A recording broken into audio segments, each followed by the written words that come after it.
Kahit po pala merong pandemic, nagagawa pa rin ho mga kaibigan na isulong ng palihim. Parang magnanakaw, ano? Meron bang magnanakaw na hindi lihim? Ang ginagawang pagnanakaw? Ganun din ito eh. Siyempre, pagpalihim, pataksil. Ba't pataksil? Ito pong isinusulong na charter change o chacha. Buhay na buhay po daw mga kaibigan, ho?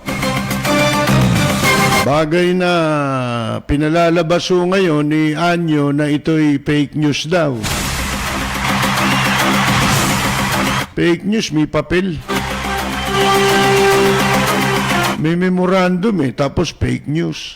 Ayan po mga kaibigan, ano ho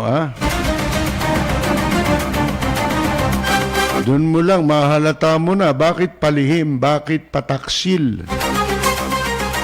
At ito'y sa gitna ng nagaganap na pandemic ngayon. Napakalaki ng problema ng ating bansa. Importante ba yan? Siyempre, importante yan.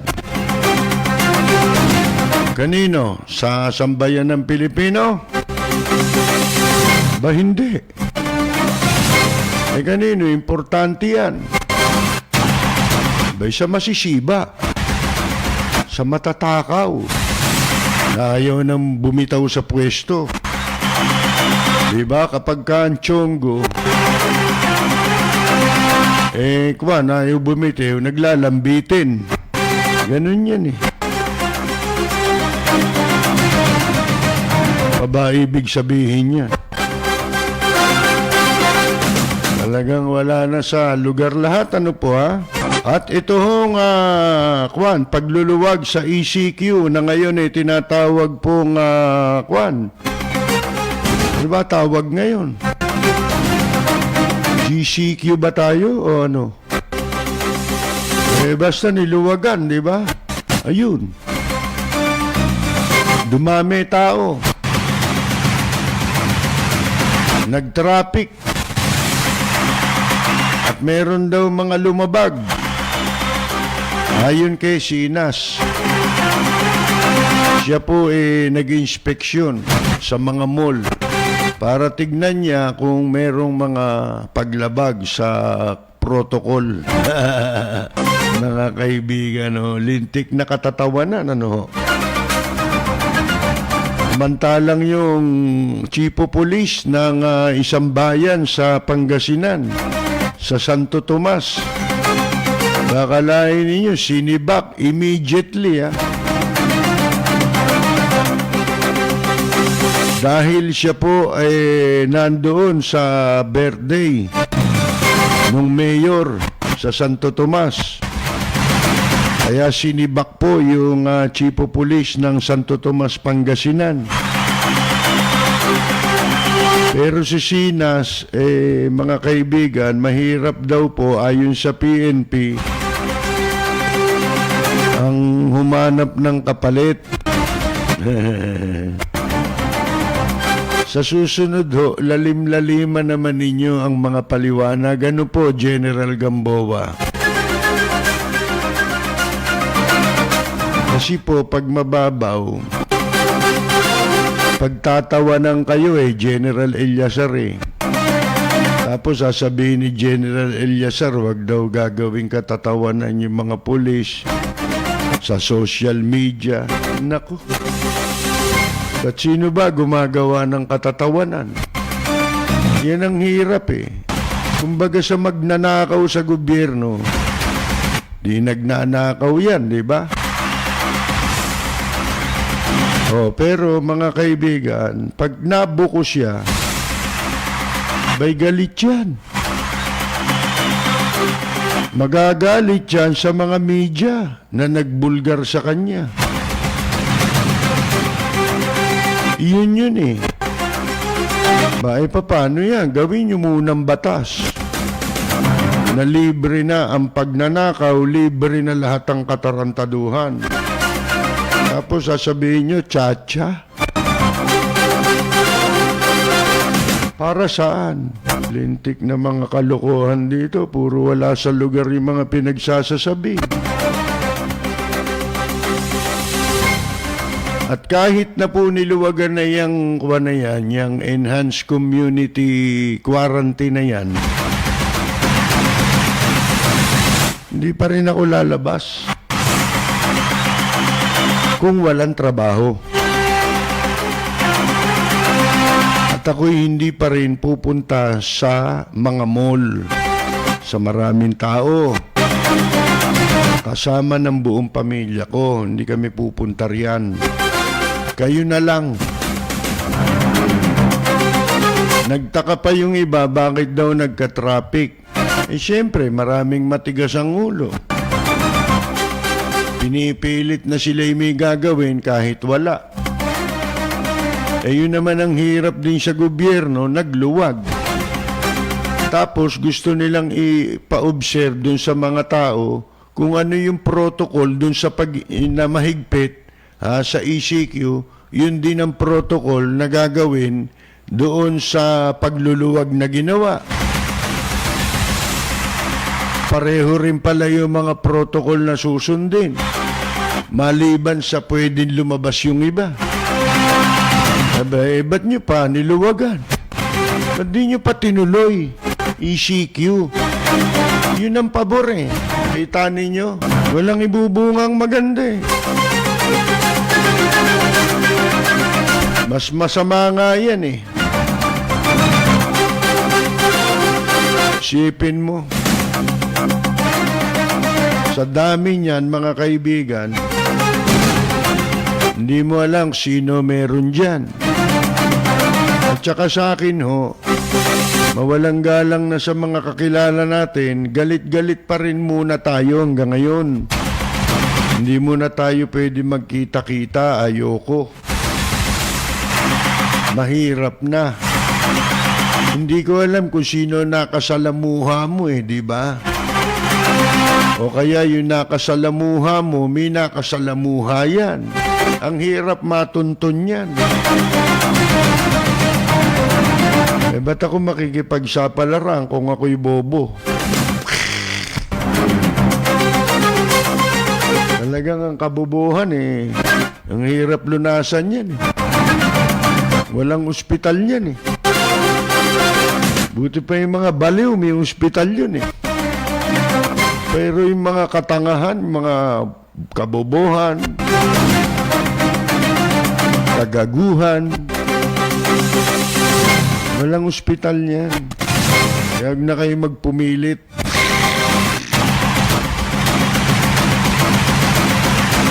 Akalain ninyo mga kaibigan mananatili si General Sinas sa kabila na siya po'y kinasuhan na ng kasong kriminal. Sabi nga sa inyo, may mangyayari ba dyan? Wala. Kung yung i-relieve sa pwesto, hindi magawa kasuhan pa. Ano yan? Moro-moro yan At eto nga pala, naglabas na ng report ang National Bureau of Investigation kaugnay po doon sa pagkakapatay sa dating sundalo, mga kaibigan. At ayon sa findings at investigasyon na isinagawa ng NBI, yung barel na sinasabi ng pulis na nakita doon sa sundalo, planted.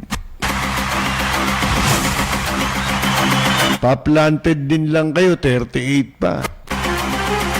Kumbaga, bistado na yung 38 Matagal nang kumita yung 38 na yan, mga kaibigan, sa planting of evidence. Isipin ninyo, pinuri din yan, di ba, ng PNP. Tapos papalitan ng saligang batas. Sino magpapalit kayo? Ay nako mga kaibigan, Wala umanong dalang baril yung dating army corporal na napatay ng mga pulis sa isang quarantine checkpoint sa Quezon City noong nakaraang buwan. Yan ho'y ayon sa resulta ng inisyal na investigasyon ng National Bureau of Investigation. Pero yung bago maimbestigahan ito pagkatapos ng pangyayari, nagsilitawan ng mga video tungkol dito. Wala po ni anino ng ebidensyang yung napatay may dalang baril. So ano ibig nating sabihin? Kailangan pa bang maging NBI tayo? Diba? Aksayang panahon Yun yun Sa ayaw at sa gusto nyo, lalabas ang katotohanan At kung tumugma man yan, dahil sa yun talaga ang katotohanan. Kahit na anong anggulo mong video panoorin, walang dahilan para barilin mo yung tao sinasabi na nga sa jurisprudence ng Korte Suprema yan Pwede mo lang gawin yan kapag yung baril nakatutok na sa'yo. Yun ayon sa desisyon ng Korte Suprema. Ang ibig sabihin, batas yun na pagtutularan, mga kaibigan, sa kaso. Na kung tawagin po, jurisprudence. Hindi ho ba? May mga magagaling pa Sabi ko nung ibinato yung bag, pinanood ko Nung ibinato yung bag, dun pa lang sa pagkakabato ng bag, wala namang binunot na baril, hindi ho ba? Tapos ibinato yung bag. Yung bag yung balagbag yung tapo ng bag, makikita mo na hindi ganon magkaiba yung gravity, pagbagsak ng isang bag na ganon, yung nilalagay dito, yung belt bag. Yung sinasabit sa balikat. Makikita mo yung gravity nung kahit na yan camera Kung mabigat, mga kaibigan, may laman, di ba? So, doon makikita mo na sa mata mo pa lang kahit di mo timbangin. Kitang-kita, walang binunot, unang-una. Pagkatapos pinuri yan, di ba? Pinagtanggol kagad yan ng Philippine National Police. Ano ba yan? Philippine National Police na yan. Alam ba ninyo kung ba't ginawa yung Philippine National Police? Na dati Integrated National Police sa panahon ni dating Pangulong Marcos nung nag-martial law. Itong klaseng ito ng mga pulis meron tayo ngayon. Klase ng mga opisyal sa PNP meron tayo ngayon. Klase ng mga opisyal sa pamahalaan meron tayo ngayon. Ngayon ka magpapalit ng saligang batas? Inoy! Naku po! Ayan mga kaibigan Si Lapid at sa mga listeners ngayon, binabati ko ang inyong programang Lapid Fire sa matapang at makatotohanang pagbabalita. Lagi po nating pakinggan ang programang Lapid Fire ni Kapersi Lapid. Ito po ang inyong katrupa at kaibigan, May Pacquiao. Maraming salamat po. Balita, impormasyon at mga isyong may kinalaman sa bayan. Lahat isisiwalat ng walang takot. Lilinawin, hihimay-himayin, matapang, ngunit malalim at makatotohanang komentaryo sa Lapid Fire, kasama si Percy Lapid. Bueno, mga kaibigan, ay kailangan nating liwanagin at alamin dito po sa balita na kung bakit sinabi ng NBI na yung baril ni Ragos ay planted. Basahin natin yung balita para mas malinaw. Wala raw dalang baril sabi ng NBI nung itong napatay na Army Corporal sa Quezon City. Ang sabi nila, contrary to the police report. Yan. Yung pumatay police. Pagkatapos, sila rin yung gumawa ng report, di ba? Contrary to the police report. Taliwas daw doon sa report ng pulis. Ang sabi ni si Corporal Winston Ragos was not carrying a firearm. Wala raw hong bit-bit na baril si Ragos at the time that he was shot. Nung sandaling siya ay barilin, mga kaibigan, based on evidence, base raw sa ebidensya that has been gathered na kinalap ng NBI. Ito pa sabi, though the family's complaint is murder, pero anya, sa kabila ng reklamong murder ng pamilya, there is no sufficient evidence on murder. Wala raw namang sufficienting ebidensya ng murder. The investigation also leading towards the conclusion, ito raw ang konklusyon ng investigasyon na yung 38 kalibreng pistola o yung baril na sinasabing nakuha kay Ragos ayon sa NBI ay supposedly dito raw sila nag-iimbestiga ngayon para malaman kung yung 38 caliber pistol ay pagmamay-ari ng biktima. Ano ba sabi? Planted daw. Yun ang sabi ng NBI, planted pala. The investigation also is leading towards the conclusion that the 38 caliber pistol supposedly owned na sinabing nilang sa biktima raw yun, was planted. Mga kaibigan, magsasaka pala itong mga pulis na ito, nagtatanim binusisi umanong mabuti ng mga investigador ang mga video at mga nakasaksi sa insidente.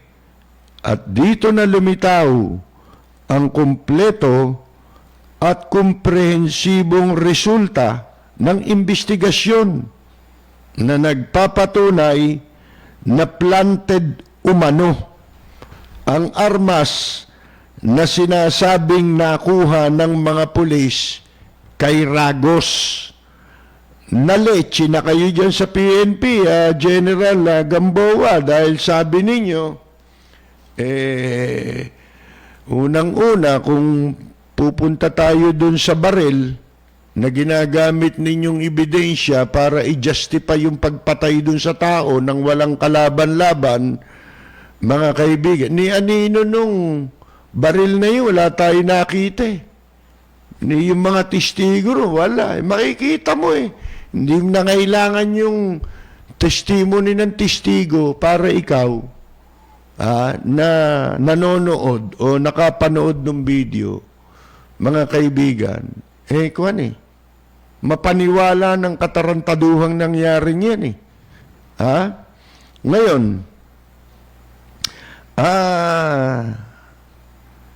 yun ang problema ngayon.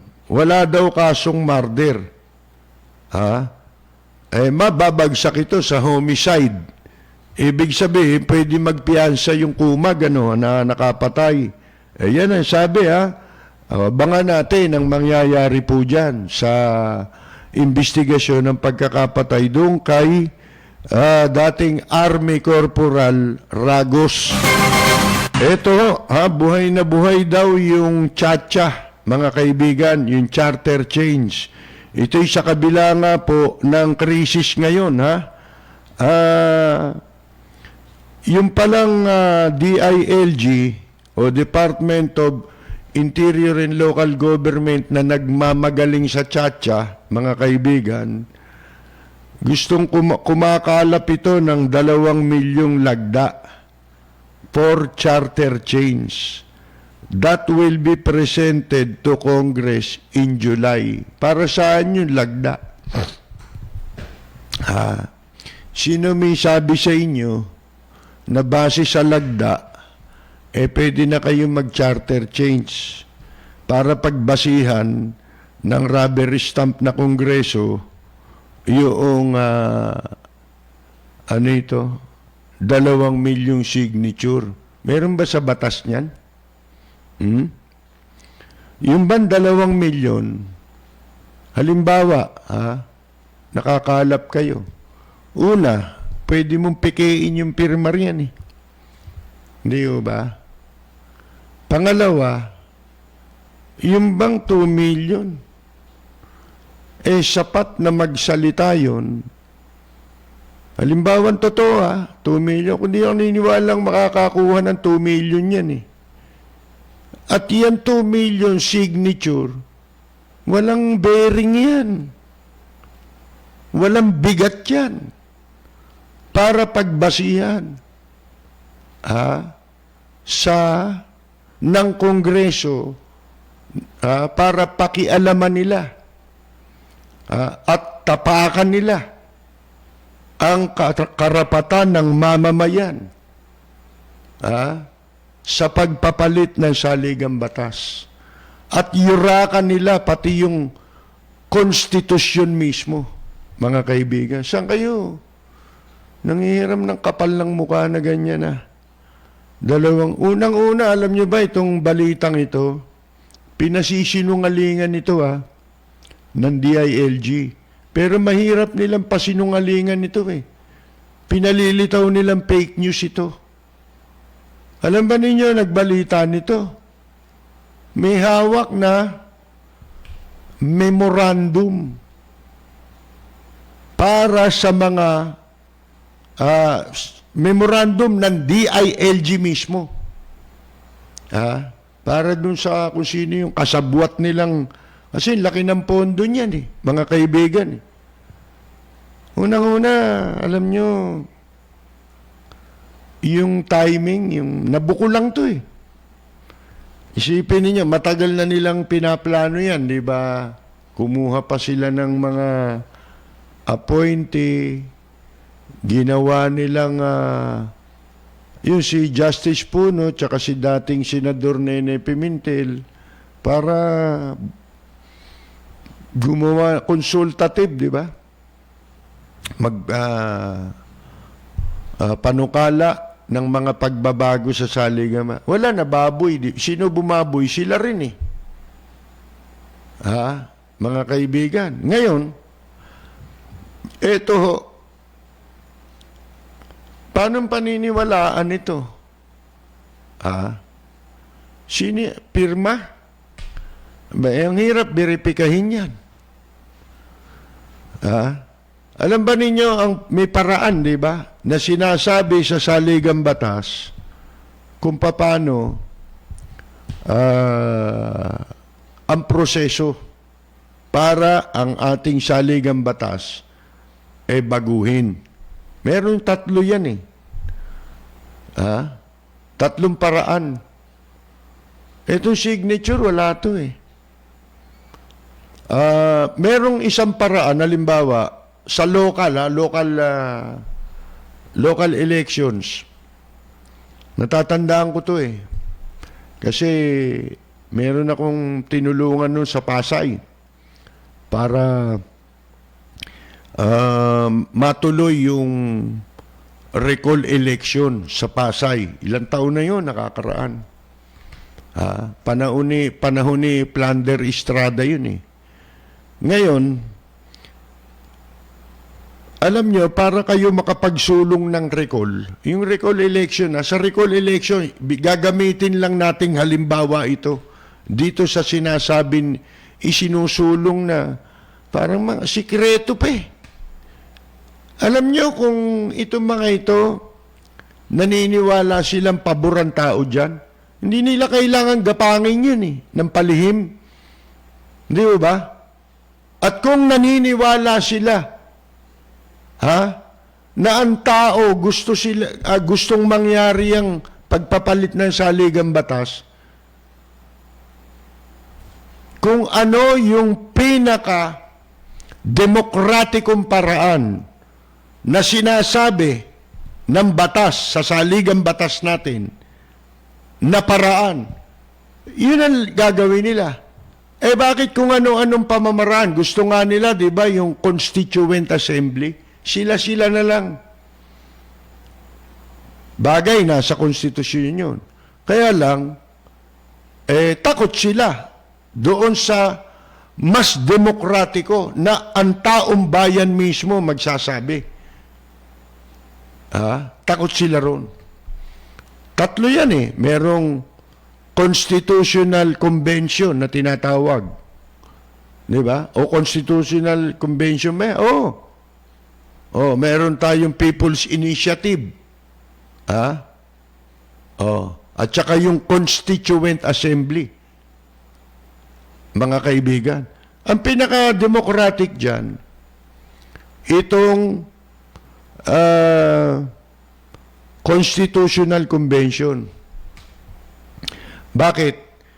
Alalahanin natin, itong konstitusyon ngayon, itong 1987 Constitution, kung saan naging presidente si Presidente Duterte.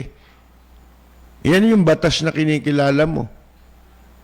Pagka yan, pinalitan ninyo sa panahon ninyo,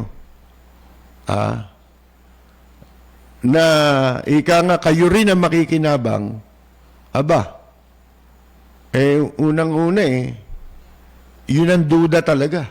Sino makikinabang sa pagpapalit ng konstitusyon? Yung bang mamamayan o yung mga may gusto niyan? Gustong-gusto yan ng mga mambabatas, mga kaibigan. Lalo na hindi kasali mamamayan na magpapasya kung sino ang dapat bumalangkas ng saligang batas. Gustong-gusto nila yan. Bakit? Lahat magagawa mo Yung constitution, yung chacha na yan, yung charter change na yan, matagal na yan. Nagsimula yan kay Ramos si Ramos may kahihiyan. Kahit papano. Nung pinagbabanatan siya sa media, tinigil ang nagtataguyod lang naman yan, yung sip-sip buto yung Pedrosa, yun. Mga kaibigan, gumagawa ng galit labang kay Cory sa mga Aquino para ma-justify niya para makahakot ng simpatya ng mga galit kay Aquino. Di ba? Parang si Enrile ngayon, maganda naman ang sinasabi ni Enrile laban dun sa prangkisa ng ABS-CBN. Ang problema lang, politiko sila Di ba? Alam niyo si Enrile, magaling yan na abogado. Kukumpara natin sa mga abogado ngayon. Magaling si Enrile. Kaya lang, Walang credibility. Yun ang problema niya. Bakit? Yung mga klase ni Juan Ponce Enrile, tsaka itong mga politiko ngayon, karamihan, hindi naman lahat. Karamihan, yung mga nagagaling-galingan, mga kaibigan. Yung mga yan, nagagawa nilang tama yung perception eh. Sa perception ng tao, maging tama sila. Lalo sa mga abogado. Mga kaibigan. Pero ang hindi nila napapansin at ng publiko, kasi ngayon, ang daming ang gago, di ba? Bobo, tanga. Itong mga bobo, tanga, ay matalino si Enrile, kaya tama yan. Bakit niya sinasabi yun? Kasi pabor sa kanyang gustong marinig. Yung sinasabi. Si Enrile, magsasalita ba yan ng para sa taong bayan talaga? Ang concern niya is yung kapakanan ng taong bayan? Hindi naman eh. Bakit? Politiko yan eh. Laging may motibo at may agenda yung kanilang sasabihin. Kaya wala tayong aasahan dyan sa mga katulad ni Johnny Enrile na yan magsasabi ng para sa kapakanan ng katotohanan. Yun talagang katotohanan. Di ba? Pero baka tayo mapalayo, ha? Babalikan ko itong saligang batas. Ngayon, yung konstitusyon nga, may paraan ng pagpapalit. Kung talagang kayo, naniniwala kayo, malakas pang administrasyon, bakit lahat ng batas na pinapasa dyan sa Kongreso, puro pataksil? Tulad nito, yung sinasabi ni Enrile sa ABS-CBN na ayon sa konstitusyon, ang pwedeng magmay-ari ng ng television, radyo, Pilipino. Ba't mo lang ngayon sinabi yan? Unang-una. Dapat nung kinwestiyon mo yan. Kasi di ba sinasabi, ito daw si Lopez, American citizen. Mga kaibigan. Ba't siya lang ba may-ari niyang nakapangalan siguro sa kanya, no? Hindi ko alam kung kaninong nakapangalan yan Pero, ang tanong, ba't ngayon mo lang sinasabi yan? Di ba? Dapat noon, pinaglaban mo yan. Kung naniniwala kang, yan ang katotohanan. Yun ang hirap, di ba? Pero hindi ba alam ni Enrile na itong Kongreso, nagpasa ito ng batas. At saka pangalawa, galit siya riyan kay Cayetano Magkahawa yan, di ba? Kasi, inahas sila ni Cayetano. Yung tatay ni Cayetano, tauhan lang dati ni Enrile yun sa law office sa bupete ni Johnny Enrile. Si Johnny Enrile lang ang nagbihis doon sa politika Wala naman yung tatay niya. Sino ba yun? Makikilala ba yun kung hindi kasali sa bupete ni Enrile yun? Mga kaibigan. At kaya napwesto kay Marcos yun, dahil din kay Enrile. Sa tulong ni Enrile. Enrile boy pagkatapos nung, di ba, ang bumabanat sa kanya, itong anak. Ito namang anak, hindi naman magiging tao ito, kundi dahil din kay Enrile at kay Marcos. Pero kung makapagsalita laban sa Marcos, mga kaibigan, parang hindi naging dilawan, di ba? Ngayon, sinasabi lang natin, konstitusyon. Kung naniniwala kayo, popular kayo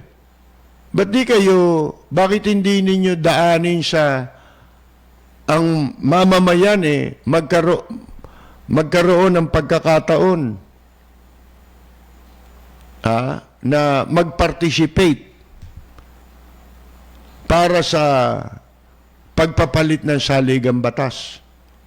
Sige, kung talagang dapat nang palitan niya saligang batas, okay lang yan. Wala naman tayong magagawa dyan. Dati kasi, kaya hindi matuloy-tuloy yan, laging pinagdududahan na ang talagang intensyon sa likod ng pagpapalit ng saligang batas ay para mapahaba yung termino nila.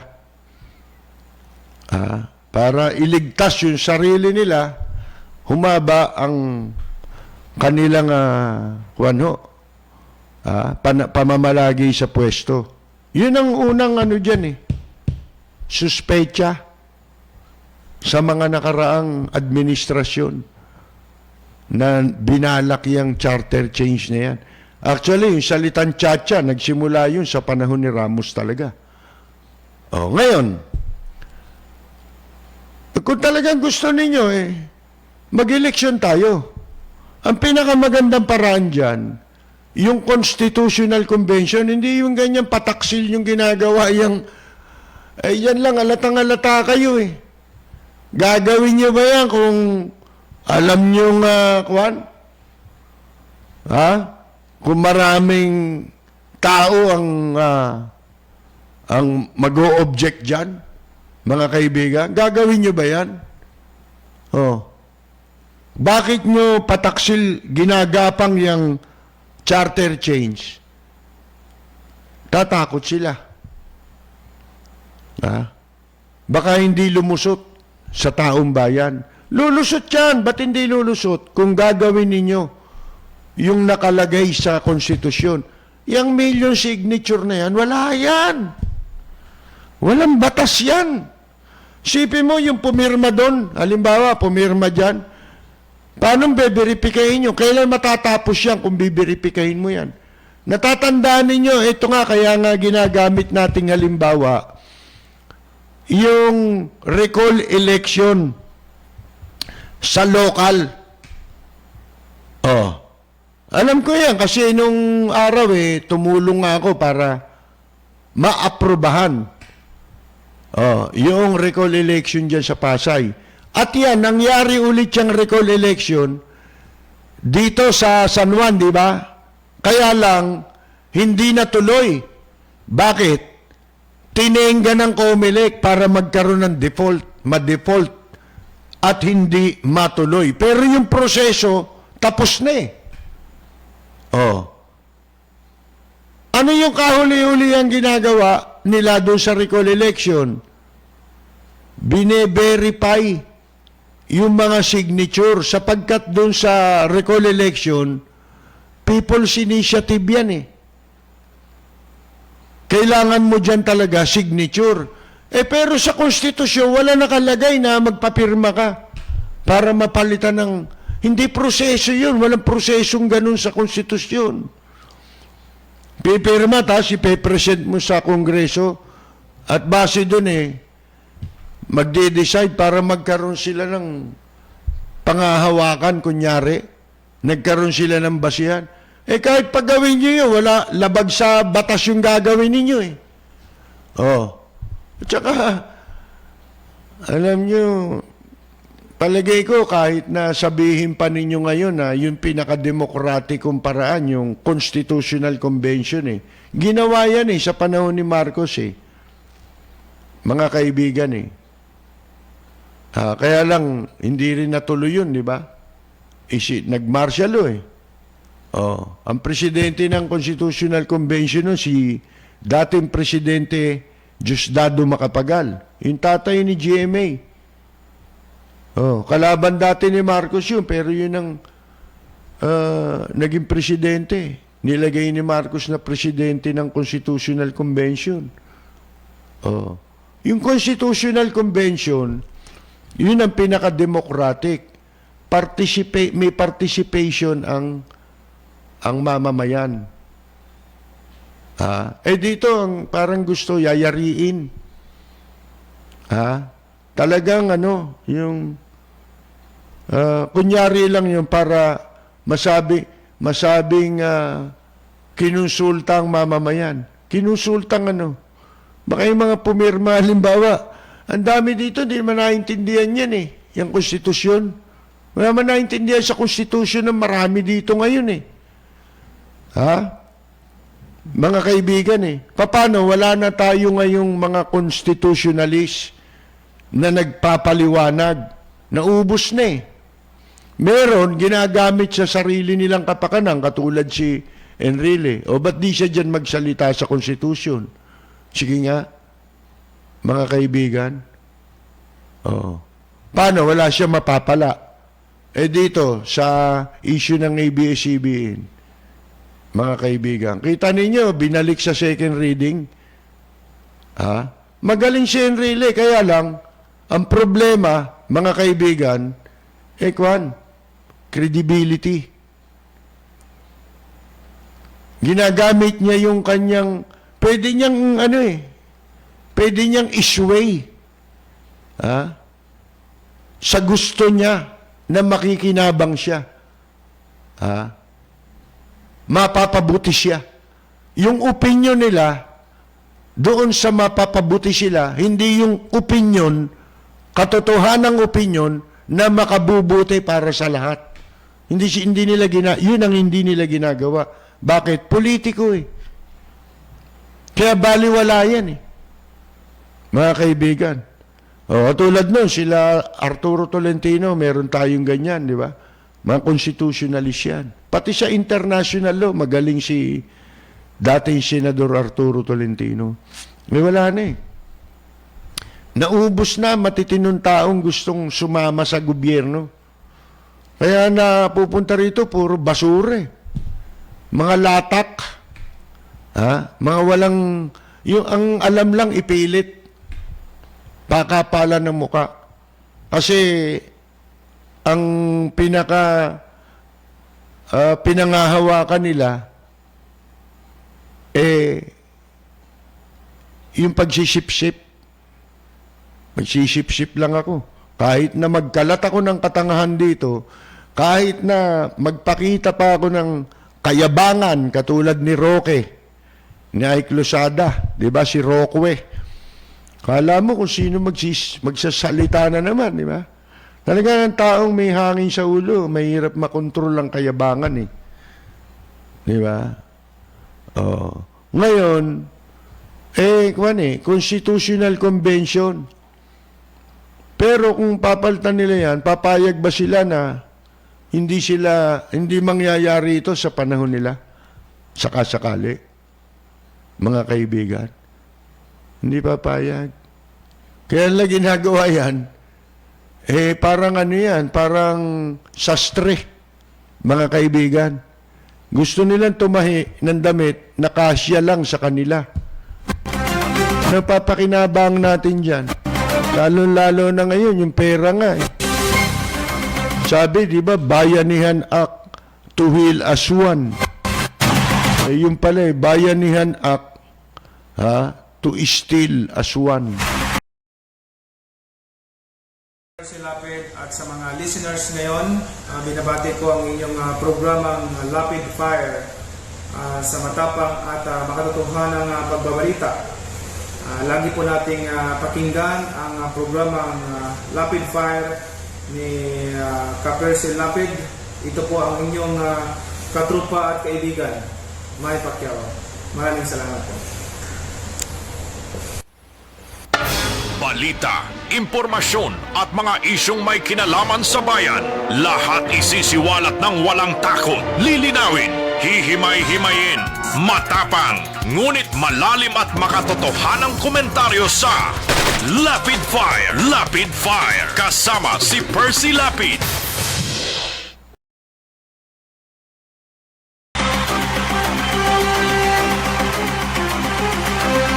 Alam niyo kung tutuusin, kung naging tama sana ang direksyon sa simula nitong kasalukuyang administrasyon, lahat magagawa eh. Kung maganda sana ang takbo, naging takbo. Wala eh, nagkadis-kadis-karil tayo. Lalo na, yung tatanungin sa atin yung credibility, dun magbabase ang tao. Sasabihin ito ba mga magpapalit ng konstitusyon? Ano ba yung papalitan natin? Sagrado yan Sa mga batas natin, sagrado yung konstitusyon Mga kaibigan Ito bang mga may kaso ritong pulis, hindi matanggal? Ito ba mga magpapalit ng saligang batas? Di lalo na. Kung mapalitan. Ito ba magpapalit ng saligang batas yung may mga magnanakaw wala nakasuhan? Ito ba magpapalit ng saligang batas?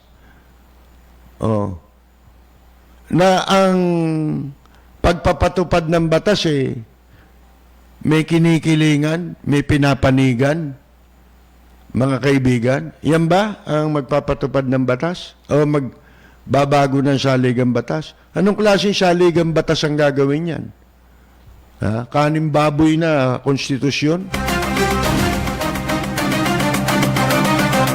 Pinakasalaulang saligang batas siguro magagawa niyan.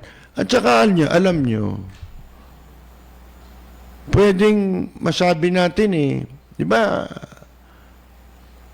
sinasabi ko nga nung nasa radyo na kami, nung binabalangkas tong bagong konstitusyon na to di ba? Alam ba ninyo kung bakit pinalitan ang konstitusyon? To ulitin ko na naman. Sa panahon ni Cory. Kasi si Cory hindi nanalo na presidente. Kaya lang siya nakaupo.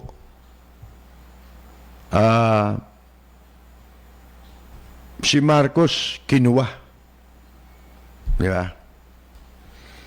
Ngayon, ang pinangahawakan lang ni Cory Aquino na siya naging presidente, yung people power. At saka ipinroklama siya. Pinasumpa pala siya. Sa Club Pilipino, pinasumpa siyang Pangulo. Ang nagpasumpa, si dating Chief Justice na noon Associate Justice, Tihangki. Mga kaibigan, di ba? Nanumpa lang siya. Pero, yung proseso para siya maging Pangulo ng Pilipinas, wala yun. Kaya nila binago ang saligang batas. Bakit kailangan niyang baguhin ang saligang batas? Totally, nakapanumpa na siya at nakaupo na siya. Siya na ang kinikilalang presidente. Actually, international, nire-recognize na siya na presidente. Pero bakit nila pinalitan ang saligang batas?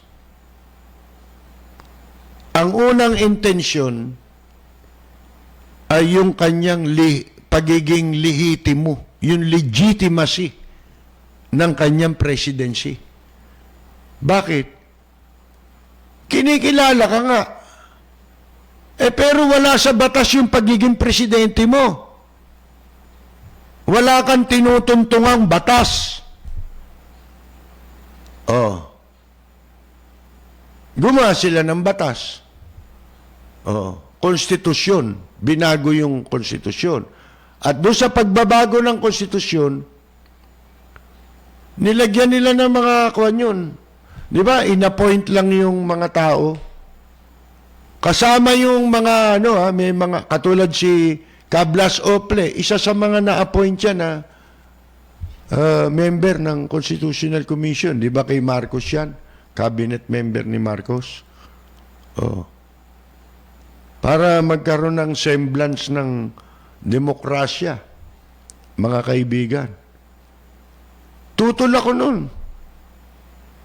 Sa aking programa, inaatake natin yung Constitutional Commission.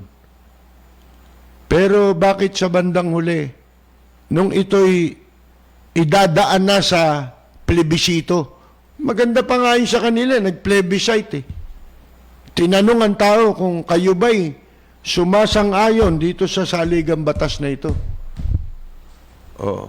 Ako, bandang uli, sumang-ayon eh. Bakit? Dahil sa isang probisyon. Ano yun? Yung probisyon na gumagarantya sa kalayaan ng pagsasalita at pamamahayag. Yun lamang. Anin pa natin yung iba. Layan eh. Di ba? Yun ang pinaka-importante ron. Hindi inalis yun. Yung provision na yun sa dating saligang batas. Mga kaibigan. Oh. Ngayon, ano pa naging purpose ng konstitusyon nila? Doon sila nagkaroon ng pagkakataong magsipagnakaw ng legal. Alam mo ninyo yun? Palagay ko, kinokopya ng maraming kumokopya niyan eh. Si Erap, kinopya yun eh. Yung ginawa nila Cory. Di ba binago ang pangalan ng Central Bank of the Philippines? Ginawan Tagalog. Isa lang yun ha. Kaya noong pag-upo ni Cory, nung lalo may konstitusyon na, di ba kung ano mga tinayo, PCGG,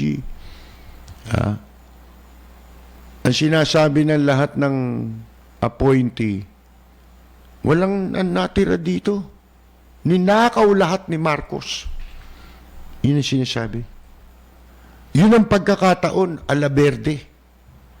Magnakaw tayo, ang sasabihin lang natin, kung ano yung dadat na natin dyan, na nakawin natin, ang sasabihin lang natin, ninakaw ni Marcos, tapos ang kwento, paniniwalaan eh, ng tao eh. Mga kaibigan eh. Pero maraming hindi naniniwala, katulad kami, hindi kami naniniwala. Paano mananakaw lahat ni Marcos yun eh, madalian yung alis niya. Di ba? Bigla yun eh, abrupt ang pag-alis ni Marcos eh. Isang iglap eh, nawala si Marcos sa Malacanang eh. Kaya nakikinig sa akin ngayon, no, sila Rudy Puti. Kilala niyo ba si Rudy Puti? Mga tagaloob sa Malacanang yun, mga nagsisilbi ron. Pero mga sundalong nakausap ko na pagkatapos nung wala na sila ron, nakakausap ko sa mga, alam niyo na, naghahanap sila ng kakilala noon dahil ni pamasahe, wala sila. Nung wala na sila Marcos.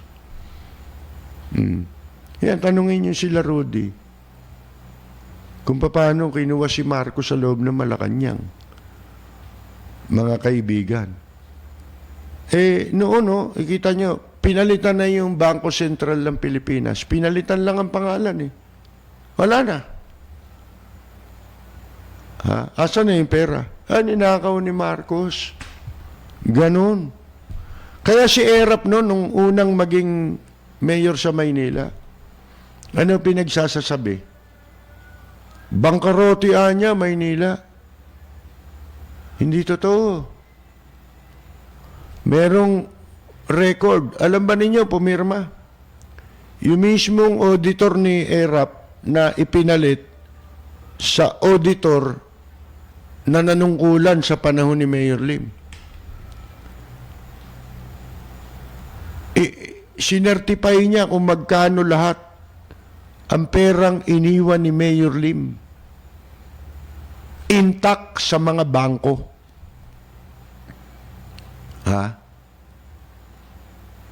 Yung pera ng lungsod na Maynila. Pero ang sinasabi ni Erap sa media, yung media naman bayaran. Kung ano yung sabihin ni Erap, yun ang sinusulat. Hindi ini-interview si Mayor Lim. Pag binigay mo yung papel, hindi nila nilalabas.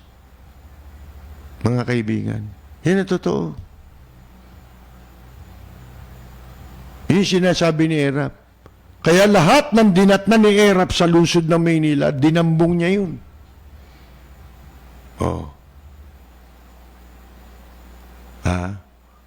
Kaya niya sinasabing bankrupt para manakaw niya.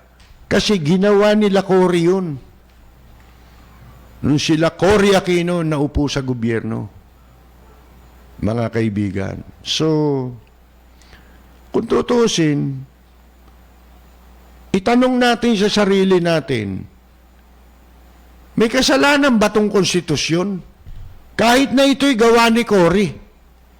Mga kaibigan, anong kasalanan ang ginawa ng konstitusyon? Ano ang kaugnayan ng konstitusyon sa pagnanakaw?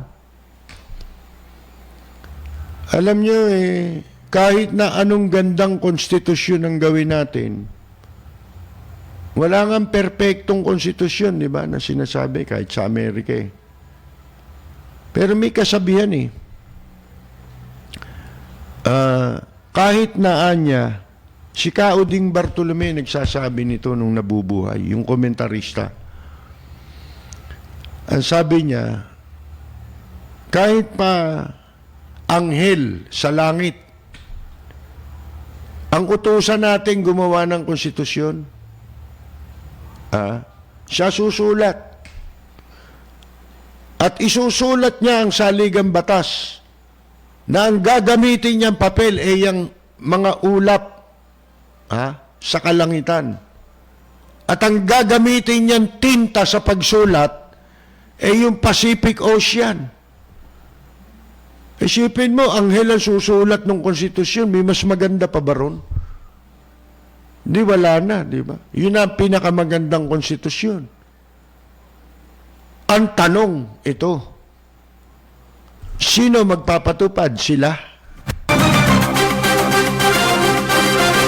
Sa madaling sabi, wala namang, ang problema, wala naman sa konstitusyon Ang problema nandun sa mga nagpapatupad ng konstitusyon na bumabaluktot sa saligang batas natin dahil sa pera, sa kasakiman, mga kaibigan, sa kapangyarihan at sa salapi. Ang ginagawa ng DILG, kasakiman yan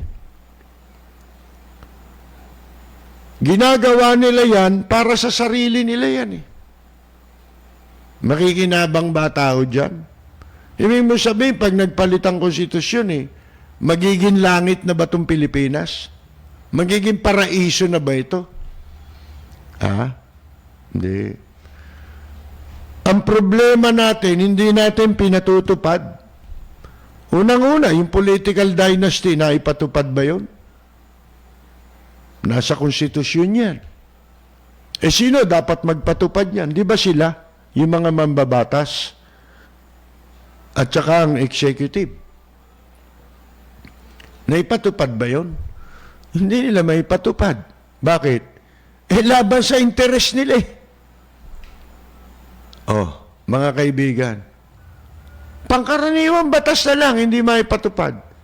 Gumawa pa ng mga special law para masigurado na yung pagnanakaw sa salapi ng bayan maging mabigat ang kaparusahan.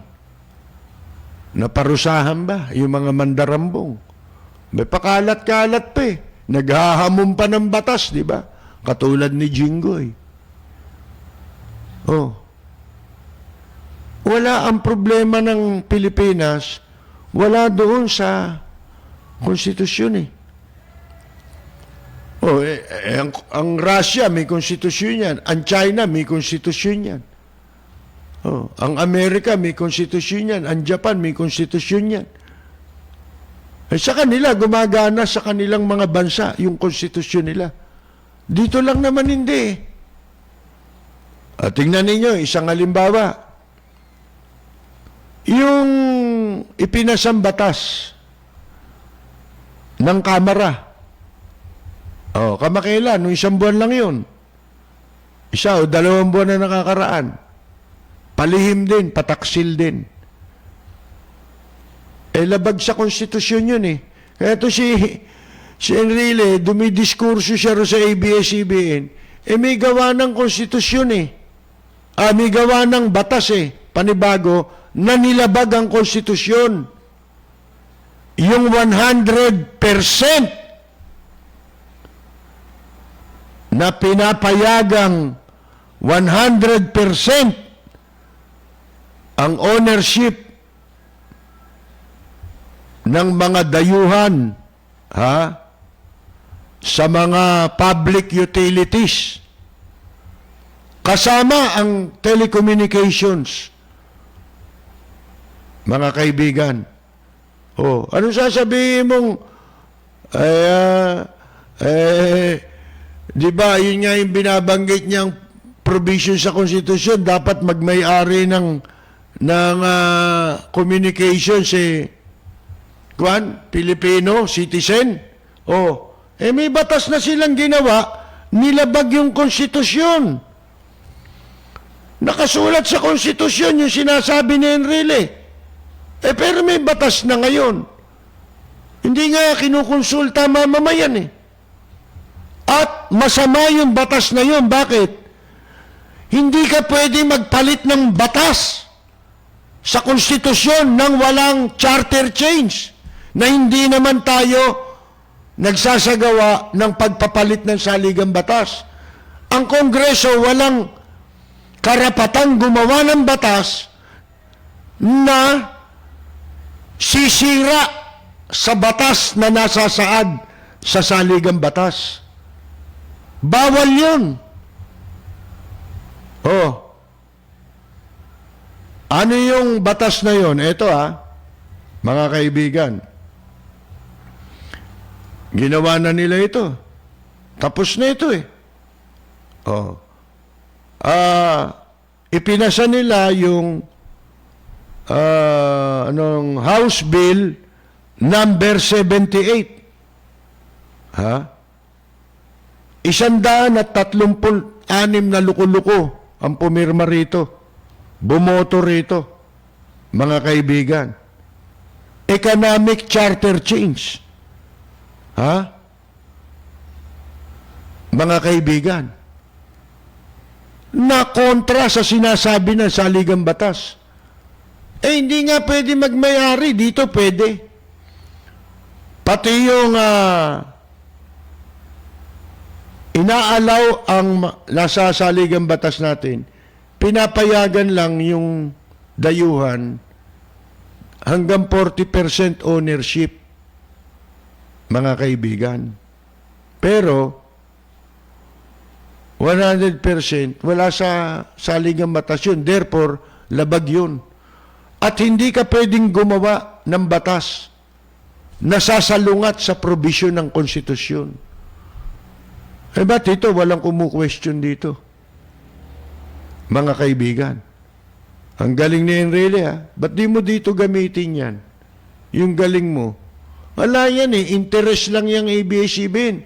Sa iilang tao lang yan Pero ito, sagad-sagarang pagsalangsang sa kanilang, sa mandato nila. Ano ba mandato nyo? Hindi sila inihalal para gumawa ng anumang probisyon ng konstitusyon. Sila'y inihalal para gumawa ng batas, na karaniwang batas, na alinsunod sa sinasabi ng konstitusyon.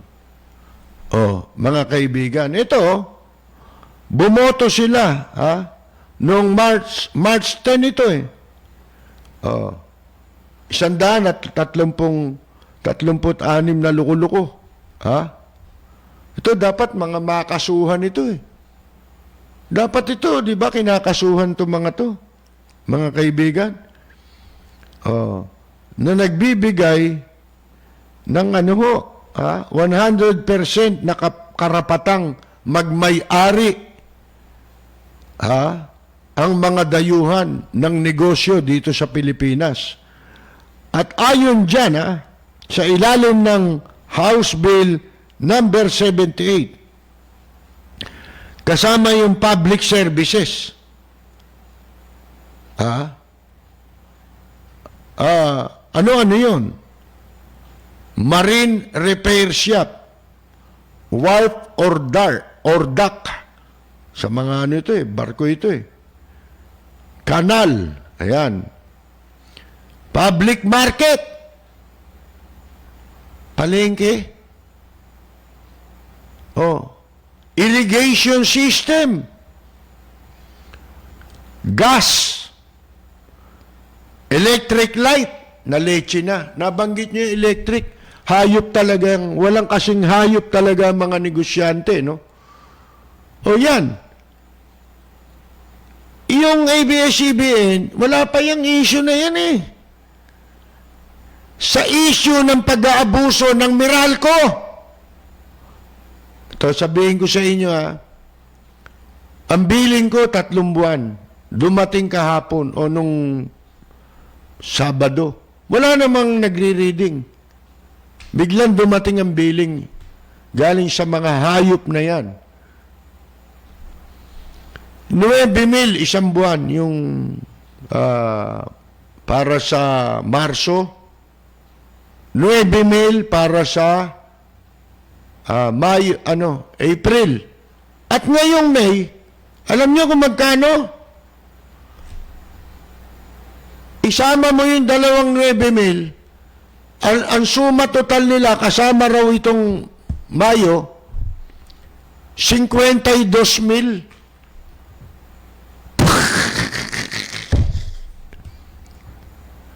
Pinapunta ko yung anak ko Tanungin mo nga kung saan sila nagbase.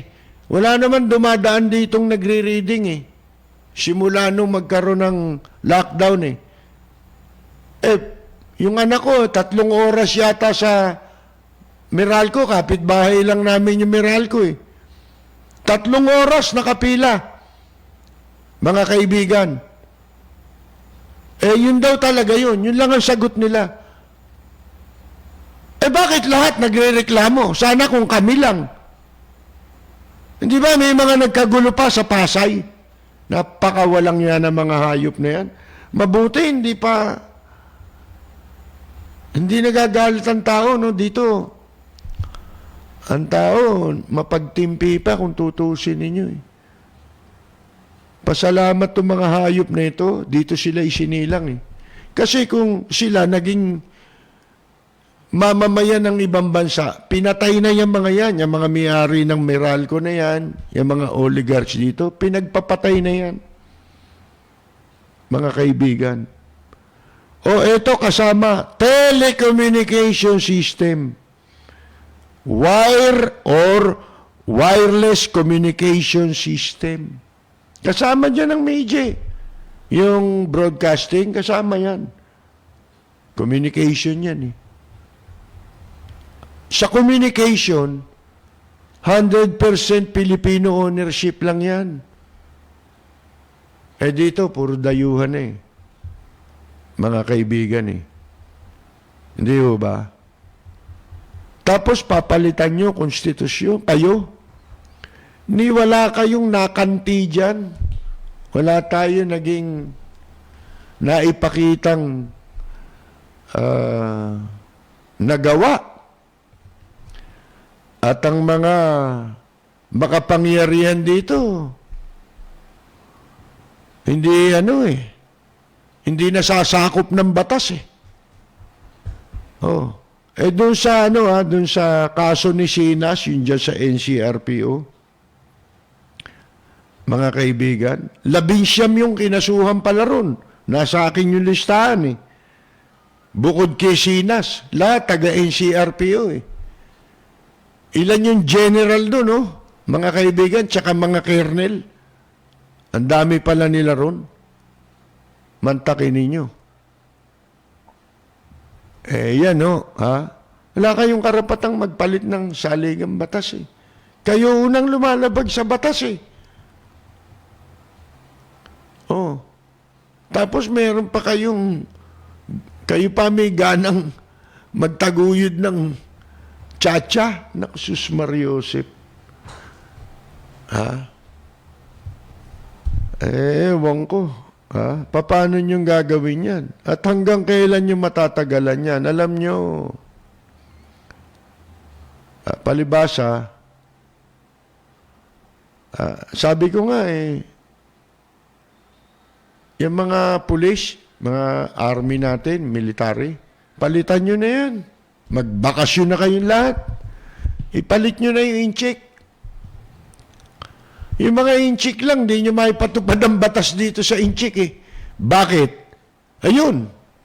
Nadulas yata yung isang newscaster na incheck ng China, mga kaibigan. At sinabi, tayo raw ay probinsya ng China. Pero walang tumitindig, ano? Para ipagmalasakit ang bansa natin. Asan ang mga mandato nyo? May pasumpa-sumpa pa kayo pagpunta nyo sa paghawak ninyo ng tungkulin, pagpwesto sa inyo, nanunumpa pa kayo. Hindi naman pala totoo. Ha? Mga kaibigan.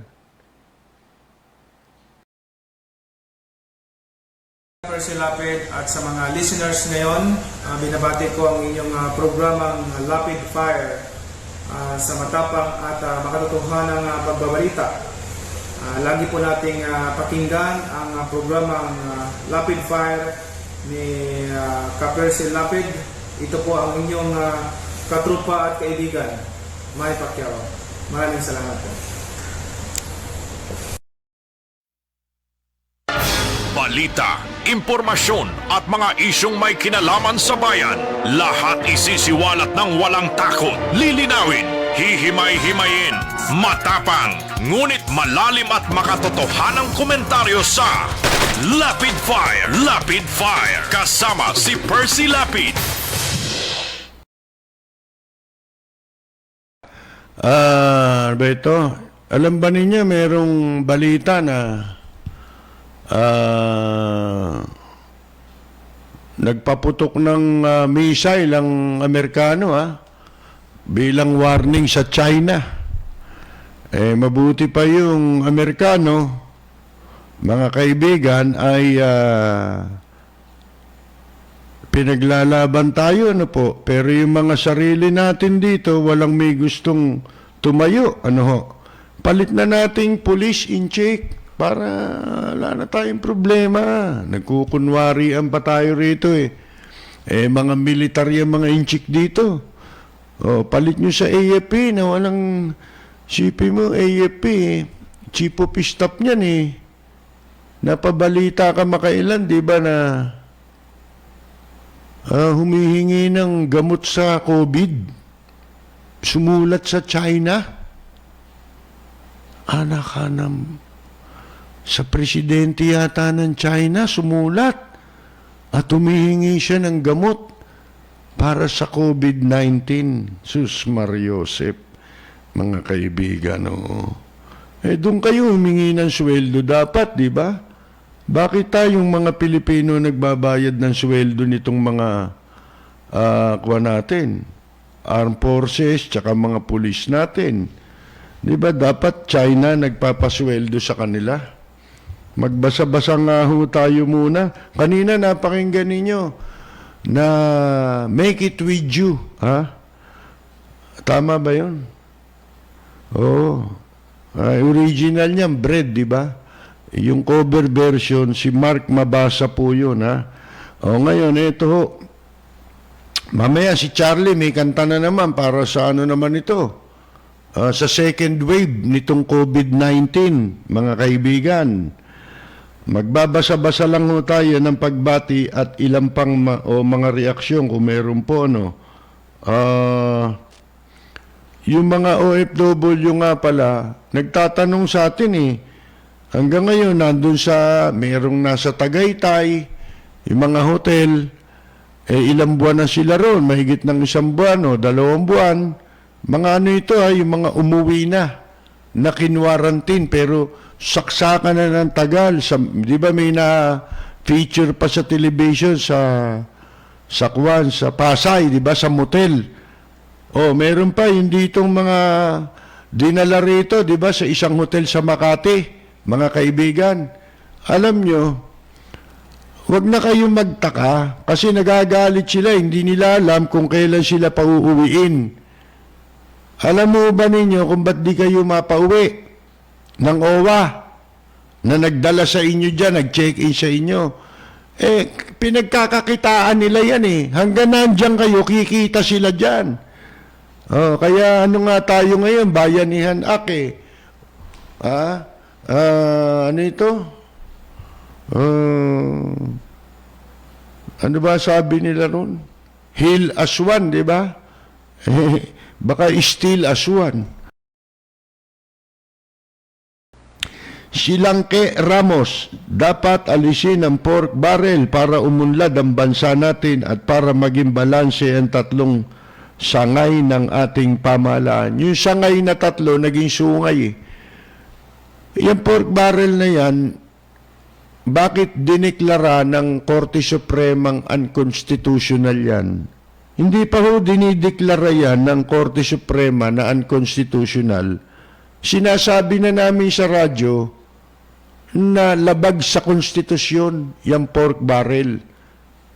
In any form. Sapagkat ang mga legislator walang karapatang humawak ng pondo yan eh. Para sa mga proyekto. Di ba ang justification ng pork barrel para sa project? Wala silang karapatan dyan.